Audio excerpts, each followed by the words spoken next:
সুস্বাগতম বন্ধুগণ, তোমরা সবাই কেমন আছো? এখন বাজে রাত প্রায় 11:30 আর এখন আমি আসলাম ডিউটি থেকে ফিরে। তাই আমার কিছু কাজ বাকি ছিল, কারণ আমি ভুলে গেছিলাম বাড়ি থেকে নিয়ে এসেছিলাম চালটা আমি ভালো করে ভরে রাখতে ভুলে গেছি, ক্যারিতে রাখা ছিল। তাই আমি আজকে ভেবেছি চালটা আগে কৌটাতে ভরে রাখবো বা বয়ামে ভরে রাখবো, তারপর অন্য কোনো কাজ করব। হ্যাঁ, আমি চালটা জলের মতোই কৌটাতে করে সংরক্ষণ করে রাখি, কারণ বাইরে রাখলে পোকা ধরে যাবে তো তাই।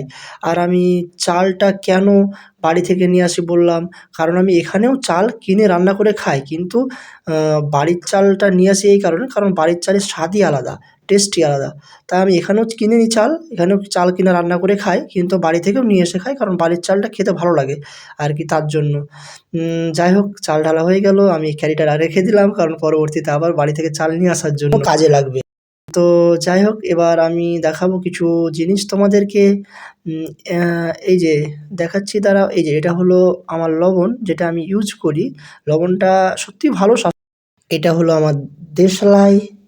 এই দেশলাইটা দিয়ে আমি আমার উনুন জ্বালাই। যাই হোক, এগুলো পেঁয়াজ, লঙ্কা, তারপরে এটা হলো হলুদ গুঁড়ো, এগুলো হলো আলু, যেগুলো আমি সবজি রান্না করে খাই। এটা হলো আমার কিউমিন পাউডার। তারপরে এটা হলো মিট মশলা, যদিও আমি মিট খুব কম খাই, তবু সবজি দিয়ে রান্না করে বেশি খাই। এটা হলো কালো জিরা, 5 ফোড়ন, এবং সর্বশেষে দেখাবো তেল, যদিও স্বাস্থ্যের পক্ষে ক্ষতিকারক, তবুও খেতে হয়। যাই হোক, এখনের মতো বাই। তার আগে তোমাদের একটা জিনিস দেখিয়ে দিই। এই যে এটা হলো মুড়ি, কারণ মাঝে মধ্যে খিদা পেলে হঠাৎ করে আমি এই মুড়ি খেয়ে খিদা মেটাই। যাই হোক, এখনকার মতো সকলকে বাই, সকলে ভালো থাকো, অসংখ্য ধন্যবাদ।